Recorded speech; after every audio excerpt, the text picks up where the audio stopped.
Our students, young adults who attend university in this age are potentially under more pressure than they have been in the past. But we know from research that students cope in different ways. Some students unfortunately turn to alcohol and substance abuse to cope with their mental health. Now the thing is, when people are already struggling with anxiety disorders, with depression, with any other problems, alcohol, other drugs can only intensify the problem.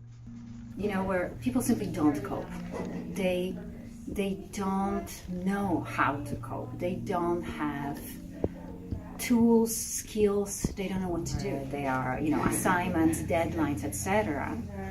And they're anxious, obviously. They're stressed out. They didn't know what to do with it. They just don't know how. They don't know themselves enough to really know how to decrease that anxiety or depression.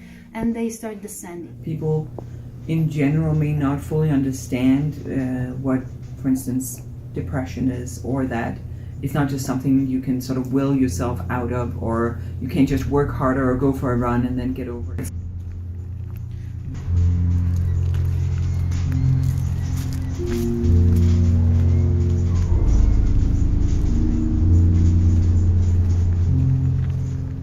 Thinking of stigma, we have to look at different aspects of stigma, right? So we can approach it from stigma from the individual, personal level, internalized beliefs about stigma, interpersonal level, and then we can also look at the structural, societal, and institutional level.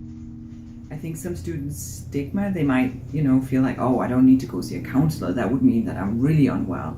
And we also try to discourage that kind of thinking, because we can all need a counselor from time to time, and you don't need to have a diagnosis to see a counselor.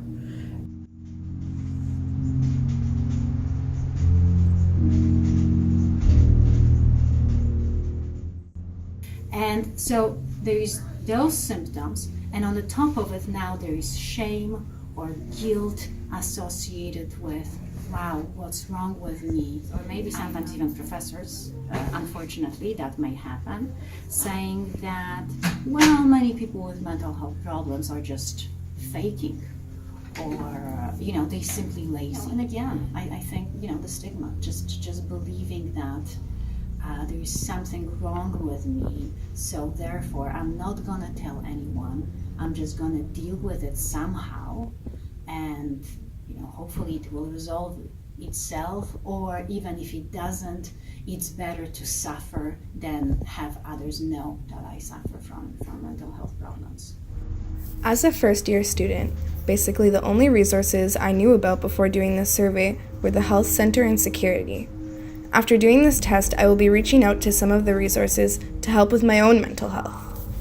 Never stop this fight, right? We can never stop fighting to decrease the stigma or to make sure that students get the support they need.